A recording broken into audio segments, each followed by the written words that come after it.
नमस्कार, बहुत बहुत स्वागत है आप सभी का जी बिजनेस के बिग स्टूडियो में। मैं हूं प्रियंका उपलानंद। पावर ब्रेकफास्ट में तमाम सारे ग्लोबल संकेत और साथ ही आज आपके लिए इंडियन मार्केट से कौन से संकेत होने चाहिए, कमोडिटी मार्केट्स का क्या एक्शन है और कहां का अच्छा अर्निंग्स का एक्शन देखने को मिला है, सारे संकेतों के साथ शो में शामिल है। पहले यूएस मार्केट्स की बात करते हैं। नेहा हमारे साथ स्टूडियो में बनी हुई है। नेहा, हमारे लिए अगर अर्निंग्स है तो उनके लिए भी अर्निंग्स, और वहाँ बैंक्स की अर्निंग्स शुरू हो गई हैं।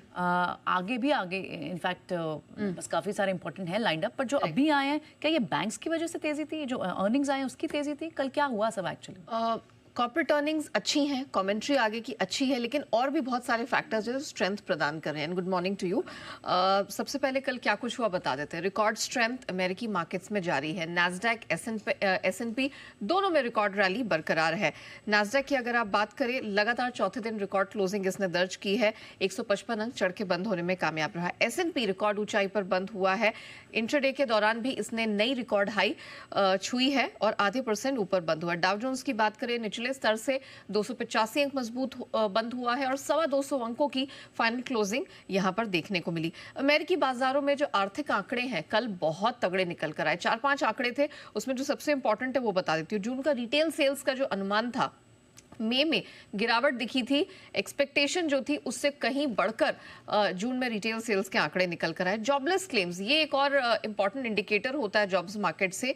यहाँ पर बहुत बेहतर प्रदर्शन दिखा है, इसमें गिरावट दर्ज हुई और उस लिहाज से ये इकोनॉमी के लिए एक बहुत ही पॉजिटिव संकेत है। टेक स्टॉक्स में बहुत बढ़िया स्ट्रेंथ देखने को मिली। हम देख रहे हैं लगातार एआई सेमीकंडक्टर को लेकर जिस तरह के डेवलपमेंट्स निकल कर आ रहे हैं, जिस तरह के ऑर्डर्स आ रहे हैं, ये टेक स्टॉक्स को लगातार मजबूत किए हुए हैं। इसलिए अभी आप देख रहे हैं कि नैस्डैक में अच्छी स्ट्रेंथ देखने को मिल रही है। End of course corporate earnings, इसमें हम देख रहे हैं कहीं भी खराब नंबर्स निकल कर नहीं आ रहे। मार्केट थोड़ा डिलेड रिएक्शन कहीं कहीं दे रहा है, लेकिन ऑल इन ऑल बैंकों के भी नंबर्स देखें या गाइडेंस पर्टिकुलरली देखें आगे की, तो अच्छी खासी ही फिलहाल निकल कर आ रही है।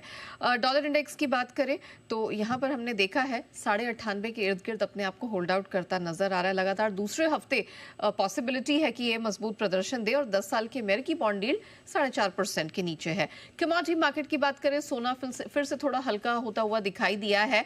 किसी तरह का ट्रेड टेंशन वाली खबरें नहीं आई हैं, इस वजह से हम देख रहे हैं थोड़ी सुस्ती है। चांदी हालांकि दूसरे दिन स्ट्रेंथ लेके बंद हुई है। इसको हमने $38 के करीब ट्रेड करता हुआ देखा। कच्चे तेल में 3 दिनों की गिरावट पर हमने ब्रेक लगता हुआ देखा है। कॉपर की कीमतें हल्की बढ़ी हैं और बाकी मेटल्स में भी कुछ स्ट्रेंथ दिखी है।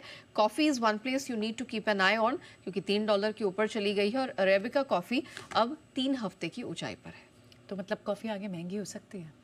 हाँ, अभी थोड़े कुछ समय से हल्की हो रही थी इसकी कीमतें, लेकिन अब ऐसा लग रहा है जिस तरह से टैरिफ लगाए गए हैं पर्टिकुलरली यूएस के लिए, क्योंकि ब्राजील पे 50% का टैरिफ लगाया है और वो उनका 30 बहुत बड़ा 33%, 1/3 सप्लाईज वहां से आती हैं, तो उसका आप कह सकते हैं थोड़ा इम्पैक्ट। ओके, ठीक है, देखना होगा आगे कैसी रहती है, बट चाल कैसी रहती है। बट यूएस मार्केट्स और कमोडिटी मार्केट्स का सारा अपडेट देने के लिए बहुत बहुत शुक्रिया आपका।